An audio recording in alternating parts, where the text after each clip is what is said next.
Fox, Jack Mack, Big Ev, and once again, Lee. If you're not familiar with Lee, he joined us last week. He's also the person running the Spinnin Backfist socials. So if you don't know him, you probably know his work. How we feeling, boys? 14 fights. There's a long card, a lot of decisions, a couple finishes. There's some main event.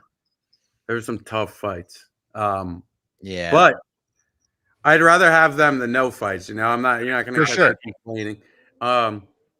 There's some tough ones. But yeah, I mean, Hermansson did what I guess you would say, like he did what he had to do to win. It was almost a perfect Hermansson masterclass. He avoided those big shots and then took them into deep waters. And I had that round 3, round 4, round 5 ticket, and it's as good as dead, like as good as never existing, which stinks. But Hermansson, hell of a performance, and I'm sure we'll get to Joe Pyfer. Yeah, I mean, it went exactly as Ev kind of talked about on our last show when we were talking about either Pyfer's going to get the knockout in the first 2 rounds or Hermansson's going to take over after that, and that's what happened. Yeah, he gave me the old Wiley vet lesson. Yeah. I mean, the calf kicks were crazy. And honestly, I thought Pyfer showed some heart, even though he clearly was fading. I mean, he got through it. He's only 27. He's got a lot of potential still, I think. Like, I wouldn't just be like, oh, like he fraud checked him. That was more like a gatekeeper vet check. I mean, Hermansson's really, he's fought literally everybody. He's only lost like the best guys. I thought Imavov was going to call out. I actually like written down in my notes, like before the fight, like winner Imavov, or I thought Imavov, or I thought if Pyfer won, the winner of Koplev Fluffy would have been a good one too, especially if it was Koplev, if he wins that. But I could see that one as well if they don't make the Imavov. But Imavov and Hermansson stylistically would be a great matchup, so I'm here for it. What do you think, Lee? Yeah. I thought it was very funny how everybody basically got that fight right. How we all basically said like it was going to be like 90% Pyfer win round 1, round 2, and if he doesn't, Jack's going to take over. I think Jack only didn't really go for the finish at the end because he kind of knew it was 2-2 and he just needed to win the fight. Also, it looked like his leg was limping pretty hard at the end, so maybe that was a reason why. But overall, really good return fight from Jack Hermansson, and I think he deserves to stay in the top 10 after that. But I don't think that Pyfer's stock really went down as much as we think. It was more just like the UFC brass like pushing him this week and overall that maybe makes it feel like a fraud checking. But I think Joe Pyfer over 3 rounds is a really hard test for everybody. For sure. Yeah. And someone in the chat said fraud checked. You're mad disrespectful. I think we're saying he didn't get fraud checked. Yeah, I was. If I said like you're saying it wasn't a fraud check. I did title the episode that. I can change it after the time, but it was almost. Oh, I see it now at the top. It's like I see it. Okay, okay, I see where that comes from. Also, just a funny comment from Vince in the Rumble chat here. Someone tell Pyfer those punch machines were indeed broken.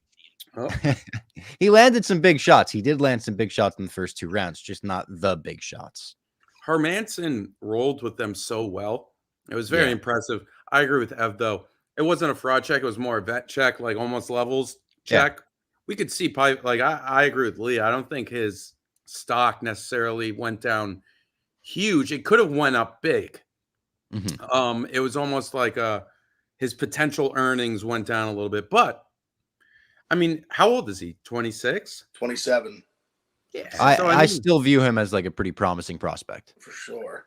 Yeah, and I would even say his cardio stood up pretty well in terms of like obviously it's impossible to be that explosive for all 5 rounds.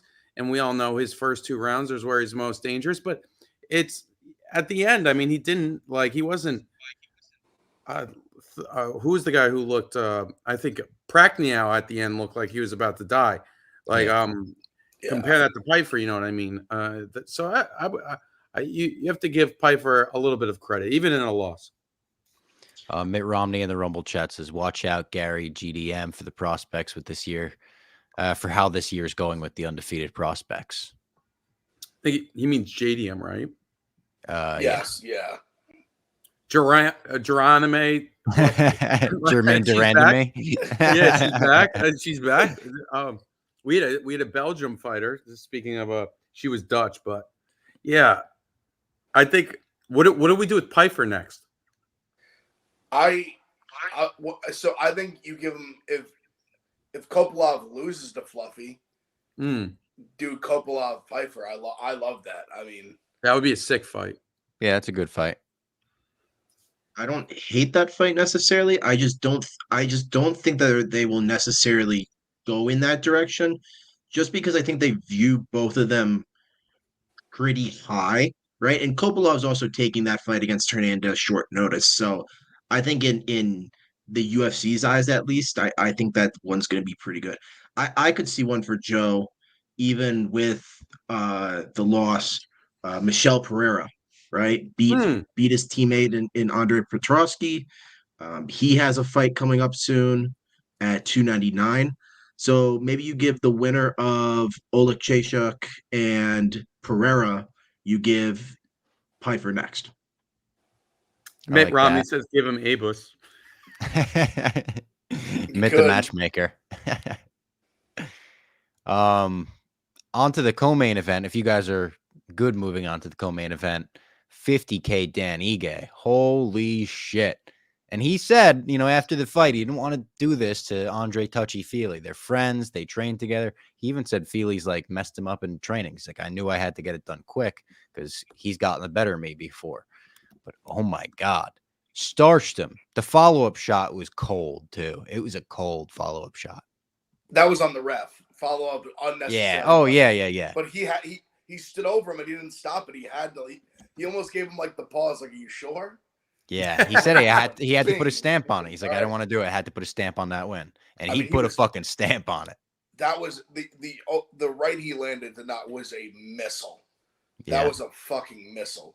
I mean, he landed that left hook like maybe the first like 20 seconds, and I was we got him right where we want him already. I mean, that's what he does to these guys. Like, they keep sending him these like unranked guys, and he keeps just like sending them back. All yeah. like young, old, like it doesn't matter. Like Ige and Hermansson are kind of similar. Like, they're these guys. Like, people don't realize sometimes like how hard it is to just stay in the top like 10, 15 for like in a 5-6 year period. Where I think you get these guys like they rise up, you get in the rankings first, then you go to that like top like 7, 8 range, and you might like lose, or maybe you go like win-loss in the top 15, and people just like undervalue you, and then they send you these guys and like. I mean, Ige, every guy, to like from Nate Landwehr to like David Jackson goes on a run, like just smokes him. Like Gavin Tucker was on a run, smokes him. Like, he's been doing it to literally everybody. I think they should give him like a big next fight. I was thinking for him like either like maybe the winner like Yusuf Lopez, something like that maybe, or something else too. What else did I write down? I was thinking Giga. Or Giga, yeah, Giga, or Lerone Murphy. Rebook the Lerone Murphy. Giga, I like as well. No, I would love that, especially like it goes to your point of him doing this at featherweight makes it all the more impressive because that division's fucking stacked, and it has been for however long he's been in the division. It's been stacked, and dude, he's never been finished. Like, his losses are literally to like Bryce Mitchell, kind of just out grappled him. He had a good fight with Cater. He lost. Who else? He's beating Barbosa. He's beating a ton of guys still. Yeah. He's never been finished ever, I'm pretty sure. And it just came out. Dan Ige, another 50K winner. Oh, yeah, that was tonight. Probably him and RoboCop, yeah. No, not RoboCop. I thought RoboCop should have gotten one, but Ige, Vieira, Prates, and Guzkov, all 50K. I'm surprised RoboCop didn't get one. He had for sure one of the best finishes of the night. I feel like that was really close to almost being fight of the night for Tavares Rodriguez versus they get like fight of the night. Ihor against no fight. Just for performance. I kind of thought they would do that. I didn't think there was one that was really worthy. There wasn't a standout, yeah. The Ihor spinning kick on the ground was like, I don't even know. It was, I guess that's an ankle kick. Like, what do we call that? It's like a sweep. A sweep? Yeah. Yeah, sweep. Yeah. Like Ankle, but if I'm the guy he fought, I'm feeling like crazy, disrespected that he even would try that on me. I'd be like what do you think of me that you would even try that move?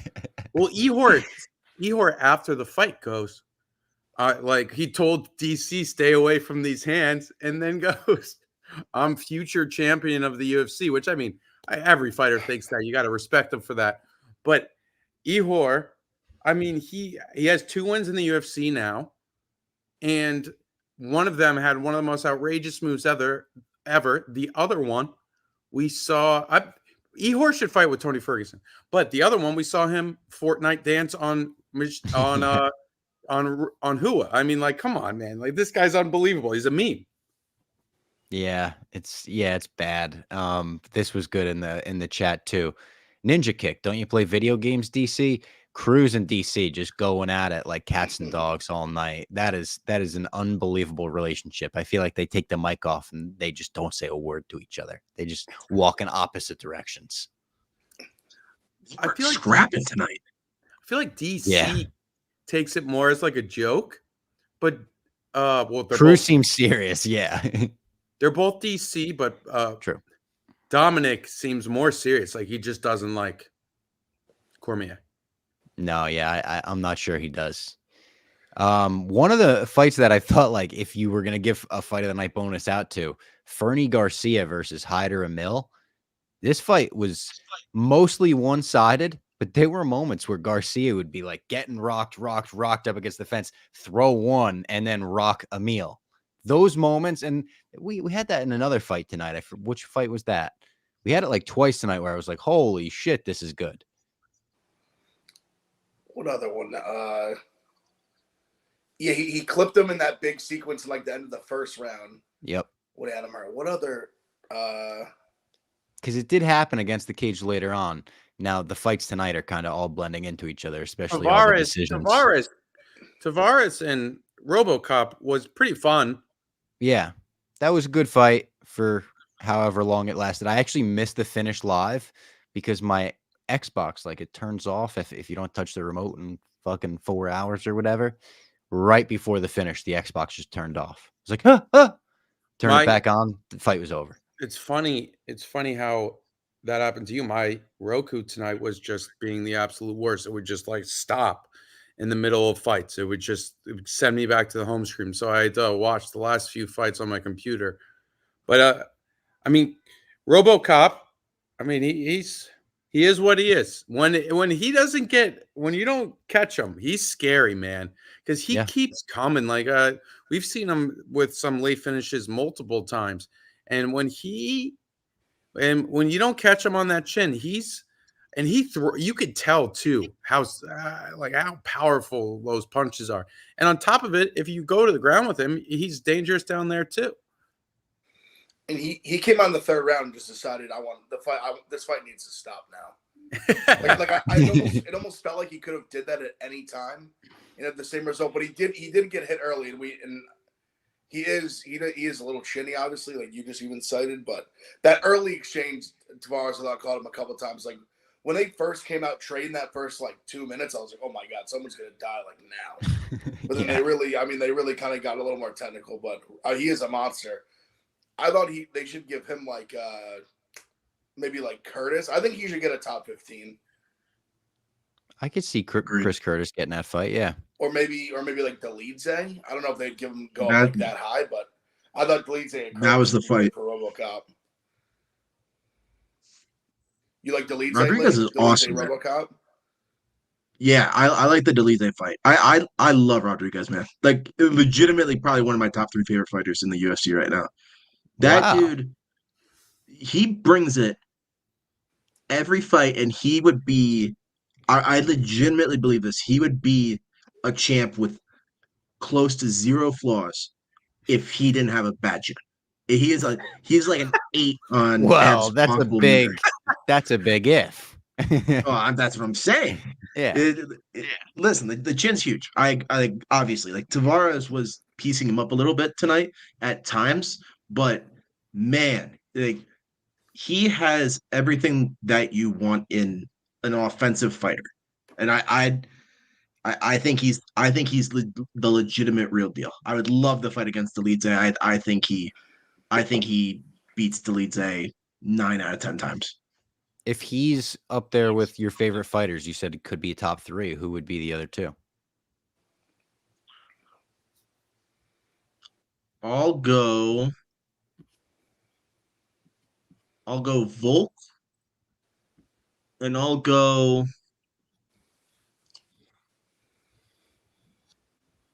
Volk and Charles. I'll go Volk and Charles Okay. as my other 2. Did you guys see the Volk commercial this week? The old "Is Volk too old" commercial? Hilarious. I didn't watch the whole thing. I watched the beginning part of it. Dude, it was so good, and Volk was so good in it that I just want that to become like an Australian sitcom when he retires. I just want to see old Volk doing stuff. Just an old he has a career in acting. It's the opposite of young Sheldon. You know, you go old Volk. Old Volk. Okay, I like it. It's just a new series. I wonder. I don't know what channels they have over there, but yeah, I would watch it. Put it on all of them. They got the fucking. It's BBC for Australia. They got Old Volk, like awesome sitcoms. Yeah, Michael Johnson took care of business. He did. You guys were right about that. He almost blew it in the end, though. He almost pulled a Michael Johnson. That would have like just killed me inside, because I was like, sometimes you just have a bet and it goes perfect. But that's what happens when you bet on Michael Johnson, though. That's part of the journey. Like, that's part of the ride. And I couldn't stop thinking about somebody in the chat said on Thursday when we recorded about Darius Flowers. It is a Gracie Jiu-Jitsu, but he said we can't bet Darius Flowers because it's the pedo debt. Yep. That's so insane. But Darius Flowers just like, I mean, yeah, that was a really bad performance by him. I mean, I get that Michael Johnson stuff, but he just, yeah. Michael Johnson, decent point. Volk low-key looks like a short, stubby version of Jason Statham. You take Jason Statham and you kind of just shrink him like that. Yeah, you just kind of like. Yeah, I can see that. You like 3/5 them. Statham wasn't there last night, but every other celebrity in Hollywood was at Power Slap. That was and every streamer. Sean Strickland had himself a crazy 48 hours, squaring up with Donald Trump, beating the fuck out of Sneeko. I almost said Stanko.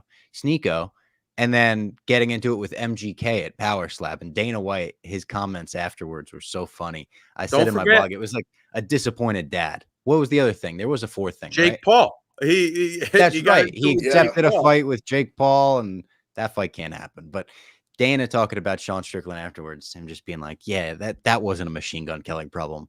It's a Sean Strickland being around humans problem. He's like, I just can't let this guy go around human beings anymore. And he sounded over it. There was this other, like, I don't know if he was a TikToker or a streamer, but he like went up to him and he said something, and I don't know if it was Spanish or whatnot, but Strickland just said, like, if this was a different setting, I would have punched you right in your face. And I truly believe him. And also someone quote tweeted that, and they were like, Sean Strickland can't be invited to these events anymore. Like, he shouldn't be allowed. Yeah. I think Dana realized that. What's with MGK getting into it with fighters, first McGregor, now Strickland? I pointed this out as well. And in the video, it looks like Strickland like just maybe walks up to MGK and he's like, you're a fucking weirdo. Look at this fucking lanky bitch. Like, he's just like talking shit. And I guess to his credit, MGK like kind of takes a step forward, and it's hard to say he steps to him because he's got 10 security guys right there. But he's always like squaring up with fighters. I said he squares up with guys that could probably rip his arms off and shove him down his throat, but he's got balls. Also, the realization after of Sean Strickland on Twitter realizing that he's with Megan Fox, he was like, "This guy's with like Transformers." Like Transformers, he kept calling her Transformers Megan Fox. What does our society come to? Yeah. That Megan, like this like jerk offs with Megan Fox. Also, it's great it's a great like glimpse into Sean Strickland that he just found out about them. They've been dating for what, 4 years maybe, and they've been like such a famous celebrity couple. And he's like, wait, what the fuck? Who's this MGK guy? I don't think he knew who MGK was. He was like, I almost don't fought a think he did at vampire all. last night, guys. And then Yeah. everyone was like, Sean, that was MGK. And then Yeah, and he's they, as Ev said, they informed him that it was he's married to Megan Fox. Yeah. He couldn't believe it. He was beside himself. He had like 5 or 6 tweets about it where he was like, Honestly, what's she doing? The funny part is he probably thought Machine Gun Kelly was like a streamer. Probably. Yeah. He probably still does. He's like, he's like, who's this TikToker at fucking house? Yeah. Get him out of here. Yeah. It's all TikTokers. Travis Scott, Tom Brady, the Chainsmokers, Bussin' with the Boys were there. Pat McAfee was there. It was a power slap party last night.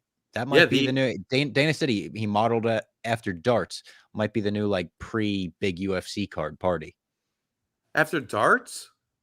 He said he modeled power slap after darts in terms of it being an event where you kind of just hang out, drink. Like there's always something going on. That we go to? Yes. Yeah. He said he wants the crowd environment to be the same, which that did sort of make sense to me. I'm like, it's just a party. He just wants people in the crowd drinking and partying. Yeah, when he said it, I thought it was smart. I will give some credit to Nina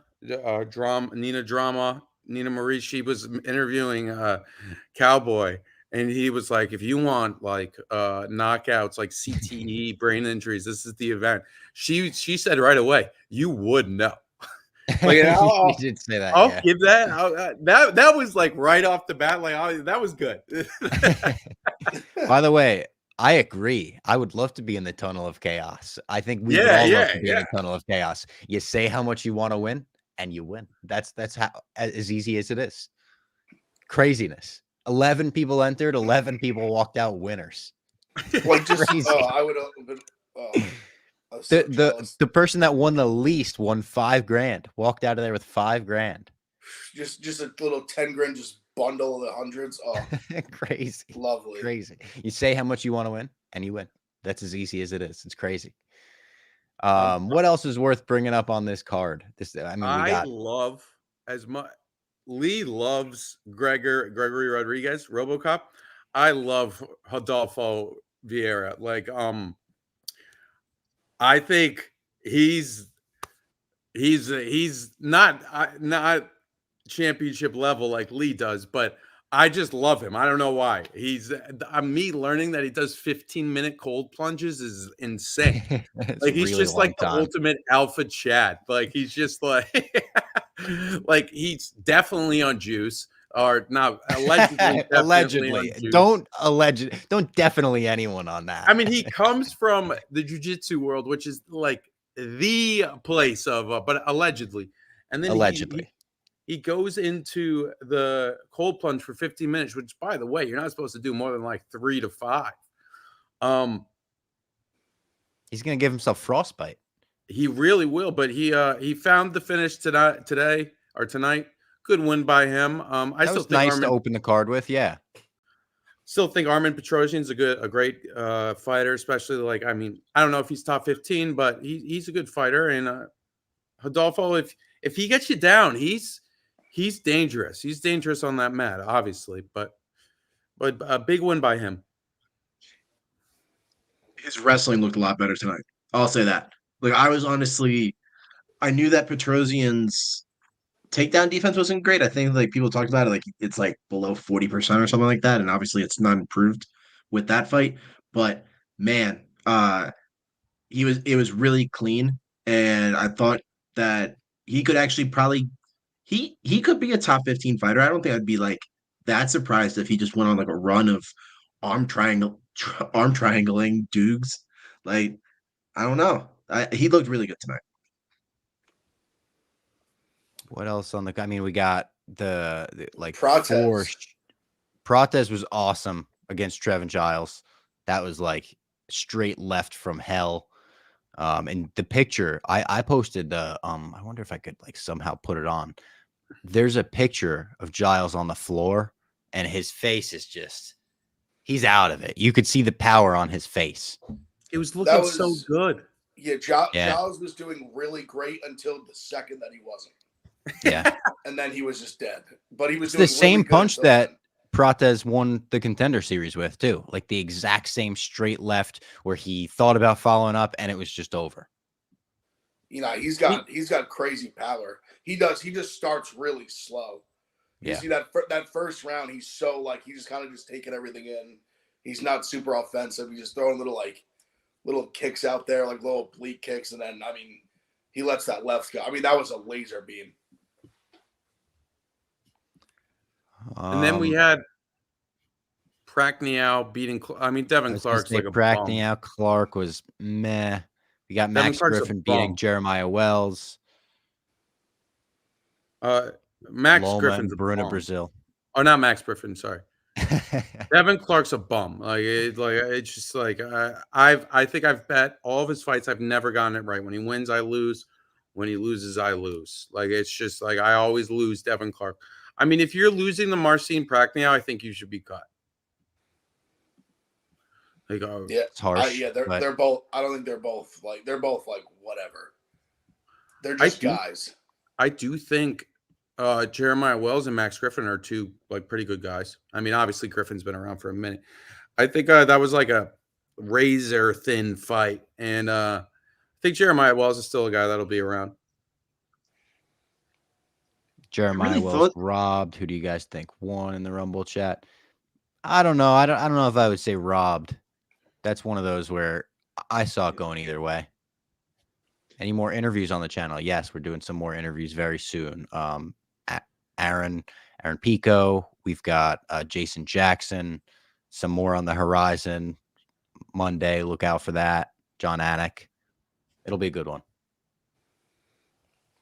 Yeah, that was the middle of the card was a big lull there. Big lull. Big lull. When you get 4 decisions in a row, even if they're good fights, sometimes it feels like it's starting to drag. And they really weren't. They weren't. None of them were. Tonight. Yeah. Guskov, I will say, it's Zach Palga, but he looked. That was a great finish. Like him hitting him 20 times on the way down was sick. It was like a video game combo. Yuri, like he's a much worse Yuri Prohashka with like his hands. I mean, he holds them so low, and he finds. I mean, he also kind of looks like a combination of Fedor and Anthony Smith. Like it's okay. I can see that combo. But I'm excited to see how far he could go. I feel like once a guy who can really lay it on him. I mean, obviously he lost to Ozdemir, but he's a decent addition to the light heavyweight, top 40, top 50 guy. He's got power. Yeah, I'll be excited to watch him. I don't think he's ever going the distance. I liked the tweet. I forget who said it on MMA Twitter, but I put it in my blog. They were like, he just looks like a generic Batman goon. Like he would just be like a generic guy Batman kicked the shit out of. I like that a lot. He does look like a generic Batman goon. Looks up, he's like, it's the bat. Oh no. And then fucking boom. He's like I'm like it's like villain number 4. Exactly. Yeah. But yeah, he looked good. He called for the fight versus Anthony Smith afterwards. He wants that fight. Yes. The multi-verse fight. Yeah. It's like everybody wants to fight Anthony Smith. He was like, we look similar, but I'll show him like how we're not similar in the cage. Oh, like, bars. Then it's funny. Hyder Emil is, I would say, Fernie Garcia is probably done in the UFC and whatnot, but he was never finished, if I recall correctly, and Hyder finished him. And, he even said in his post-fight interview, it's like, like those he was like, the Mexican fighters, they're really tough. Like, I didn't think I was going to get him out of there, and he did. So I'm excited. It's tough to be excited for a guy. How old is he? 34, 36? He's an old prospect, but 33. We'll see how far he can go. He's fun though. He's going to go out there and just like he goes for it, which is We had a few guys early on who really went for it, and then we had he used knees really well too. Like every time he would lift his opponent immediately with knees, the second the hands were up. which I thought they actually rocked him. They were well done. Fight card starting with the no contest sucked. That was like, ugh, what a way to set the tone for the night, basically. I think he wanted out, not to like respectfully. I don't think he. I just feel like he was. I mean, he was getting his ass kicked. Let's call it what it was. Yeah. And I think the second one, I don't know. I just feel like it was not crazy enough of a groin shot to like not continue. It didn't look that way, at least. Yeah. I'm with Ev. Cut Eric Lang. It's just like enough is enough. He got knocked out by Zahabi, and then I mean, he beat Johnny Munoz Jr., but like, I mean, I guess they'll keep him around. He is like he does have. I'm not gonna say he has the Chinese market, but he is a Chinese fighter. If they go over there, he'll always be on that card. Oscar-worthy performance. Did you guys see? I mean, it's changed so much since we even sat down last, but like the way Dana hyped up UFC 300 on the Nelk Boys podcast, he better have something. You watched that part? You watched that too, Jack? I was just gonna bring that up before we. I watched it. I like that podcast and Dana. Like I always watch them, but the way he talked about it is like, Dana, if you don't have something that makes me go holy shit, like I'm gonna be pissed. He literally, I guess for you guys didn't watch, he literally said they should be making a documentary of the behind the scenes of him putting it together, because that's how like it just so many crazy things are happening behind the scenes. He said they're adding like the main event and then one more fight. It sounds like on the prelims. Yeah. I saw that quote. I didn't watch the actual interview, but I saw the quote about the documentary, and that immediately made me think, like, how is there not a fucking documentary on the day-to-day of the UFC and Dana and the matchmakers trying to put shit together? They're doing every other sport now with the F1 style, the quarterbacks documentary. Like, matchmakers would be a fucking documentary I would like to watch. That, and show them going out to the tunnel of chaos every night and winning everyone $1 million. Yeah, I mean, like, not to be disrespectful to the Brazilian Jiu-Jitsu community, but like, Fight Pass should stop giving money to like the UFC Fight Pass Invitational and Ryan Gordon, whatever his name is. No. I don't agree with that. I like that stuff. You like the fucking jiu-jitsu, them rolling around for 30 minutes? I listen, I like watching the highlights of the events on Twitter afterwards. So I like that they exist. Do I watch the full cards? No. I'm not disrespecting jiu-jitsu as a whole. Like, they should have it, but like, Fight Pass should use that money and do your idea. I feel like that's the sort of thing Netflix would want to do. Like, when their contract's up with ESPN, that's the kind of thing Netflix could pitch him to be like, what if you sign with us WWE style and we just start producing like the best documentaries ever about UFC behind the scenes day to day? And then you could pick fighters too. You pick like 3 prospects, someone on the decline, and then someone in the title picture, and you follow their careers or something.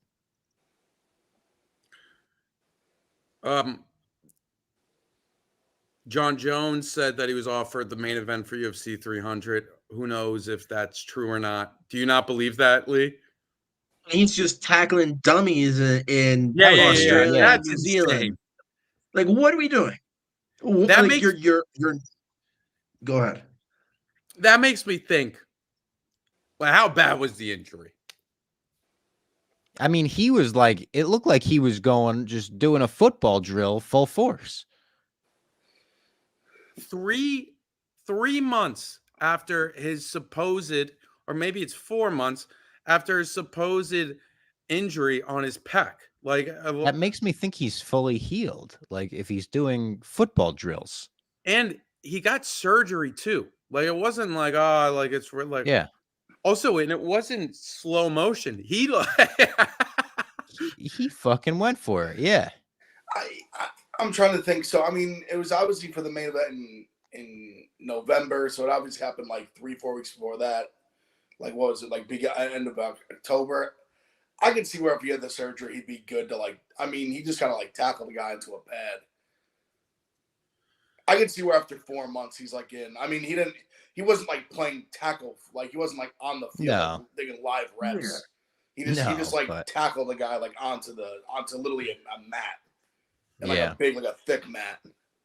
So I don't know. I mean, I did like that he said that he's now more open to fighting Aspinall. That I did see, and he had a quote where he was like, "I got a couple events left in me. I gotta like pick and choose." And I was like, "Ooh, a couple events left in So you." he's not. That sounds I good. knew that was fucking fake too. When he said he was retiring, that was fake. Well, I'm not fully No, he's convinced doing he a isn't double yet. peak. I think he might be doing a double. Like Lee's saying, like there's a Yeah. chance he's saying I got a couple left in me because he wants people to be like, "Oh my god," when he retires. He's a bit of a drama queen. Like that. No. He knew it was in New York. He was going to be like, "Oh, this is so great to retire in New York." Da, da, da, da. And then he knew Aspinall would come along. He would juice up, and then he would come back. Like, we all know the John Jones. Like, Allegedly, we're seeing you John know. Jones 2 to 3 more times for sure. Robbie, that can't be alleged. That was positive. That's Was positive. positive, but Jack's saying he's going to do it again, and I don't think we can put that on record. But trust me, yeah, he did juice. That's on record. Pictograms and all that. Fucking, it's the size of grain of rice in an Olympic swimming pool. Sure, it is. He said he's got to see how he feels during the Stipe fight. If it's a war, he's going to retire. MPI says it might be the New York thing too. If he fights Stipe before in Vegas, he might want to retire on the MSG card. He might be sentimental about that. Who knows? So He's like, if John is healing up then, right? And we say like he's maybe like because of that video, like 80%, right? Like Summer, like Is coming he back the for International Fight Week card? Yeah, that McGregor is just I guess he's trying to pressure the UFC into making him that card, even though they're like, we didn't book that. He's like, I'm fighting on that date though. Yeah. I feel like there's a lot of moving pieces right now behind the scenes on like pay-per-views and getting ready, and like apparently they're going to like Newark put in a $5 million bid for a pay-per-view in June now. So I don't know. It feels like John Jones is going to get like if they can't do Connor, it feels like John's going to be the guy for International Fight Week. Or is he, if he's back in time? Fair. I mean, yeah, I'm still feeling like maybe he could be 300. I still think that's possible. Maybe it is. Whatever 300 is, it could be, like we're saying, like a total. They're trying to work us on it and make it the last thing that we're expecting, and then boom, drop a Super Bowl commercial or something like that on us. do you think I think they're waiting out to see if Duplessis is like healed enough to like take it. Didn't he say he's not going to be? He said he probably wouldn't be. I read that in an interview, but I just feel like there's a world where another week or two goes by, they still haven't booked the main event. I mean, just the amount of money that he could make from headlining that card. I'll be shocked if they don't have it this week, at least because of the. I mean, is it Monday? Tickets go on sale. I mean, Tuesday it'll be exactly 2 months away. Yeah, so like this week they should do, even if it's not right before tickets go on sale. Like it should be this week. Do they really need the main event? Wait, they push what back? Tickets on sale date? Yeah, I think it's the 17th, or I think it's like the 21st now or something like that. Interesting. I said push it back like a whole. That's like not to like next, like a week from like Wednesday. I can check it, but they're gonna put tickets go on sale the 21st. Yeah, they're gonna push that back makes sense. UFC 300. No, they're not. They're pushing it back. I actually wouldn't. I don't think that's the craziest idea in the world. If I'm being really honest. I think that's the craziest. They ain't pushing it back. They announced it. They got the whole card training for their fight on that date. No, it's a stacked card. They'll find something to main event it. They'll find. I mean, bro, that they could main event it with Holloway fucking Gaethje if they really wanted. No, they can't. If they really wanted to, they could. No, they can't. No, that's not happening. This morning, that's not happening. No chance. I don't think it's gonna happen. Uncle Dana won't do that. I don't think it's going to happen, but if they really needed to, it's like, bro, 200 is Miesha Tate and Amanda Nunes. No, and it's not even, and I know at least thinking like it's not even going to be like Bilal, Leon, like it's not going to be some like, and I love Leon. Leon is in my top 3. Not like that, no nonsense like that. it's going to be at least like, I think they're going to make either the DDP or, I mean, who knows? It might even end up being like a Strickland in there or something. Like they're going to do something like Bilal Muhammad is not going to be the main event, respectfully, of 3 UFC. No, I think that there's a better chance of them moving Gaethje Holloway to the main event than it is Leon Bilal. I'm pretty sure about that. I agree. So I would agree with that, but I'm still very firm that that's not going to be the case. I don't think that's. But I think happen. it's more likely than Bilal Leon. If it isn't DDP, if DDP can't go for 300, there are legitimately only like 3 people left that are headline worthy to do 300. It like, are we gonna see like Strickland? Is he 2? Like, would they put a non-belt on the line for 300 and like put it over title fights? I don't think so. Nah, I don't think so either. Only McGregor that I think they would put that's the only non-title fight that can main event. Agreed. I don't know. Hopefully we get an answer tomorrow. I don't think we're gonna, but Dana, is filming something at the Super Bowl in the first quarter. Who knows what that is? What could that be? It's weird what could that be? Is he announcing a boxing thing with Eddie Hearn? Is he I have no idea. I'm telling you, he's getting oiled up.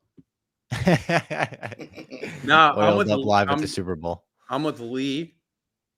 We're doing UFC 299 and a half. Like, we're just gonna do it. We're doing UFC 299 and a half. Like, we're pushing it back.